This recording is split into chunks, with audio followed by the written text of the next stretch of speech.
প্রধানমন্ত্রী নরেন্দ্র মোদীর সভা থেকে শাসক দলের বিরুদ্ধে একেবারে বিস্ফোরক অভিযোগ বিচারপতি অভিজিৎ গঙ্গোপাধ্যায়ের।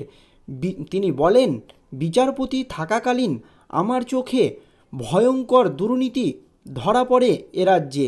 যারা কম নম্বর পেয়েছে, কিভাবে টাকার বিনিময়ে চাকরি পেয়েছে তা আমি দেখেছি।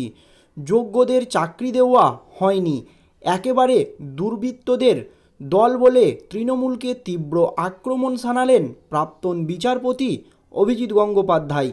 আজ শনিবার উত্তরবঙ্গে সভা করেন প্রধানমন্ত্রী নরেন্দ্র মোদী। বিজেপিতে যোগ দেওয়ার পরেই এদিন সেই সভায় প্রথম যোগ দেন প্রাক্তন বিচারপতি অভিজিৎ গঙ্গোপাধ্যায়।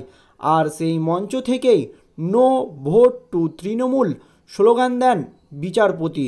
শুধু নিয়োগ নয়, প্রধানমন্ত্রীর সভায় যোগ দিয়ে এদিন খাদ্য থেকে আবাস একাধিক ইস্যুতে তৃণমূল সরকারকে আক্রমণ শানান বিজেপি নেতা অভিজিৎ গঙ্গোপাধ্যায়।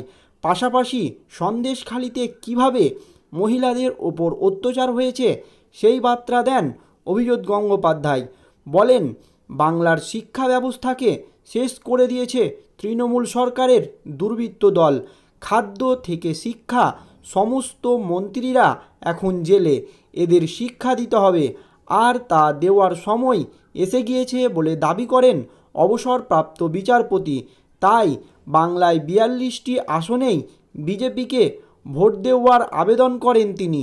অন্যদিকে তৃণমূলে ভাঙনের কথাও এদিন উঠে আসে প্রাক্তন বিচারপতির বক্তব্যে। বলেন, জানতে পেরেছি তৃণমূল ভিতর থেকে ভাঙতে শুরু করেছে।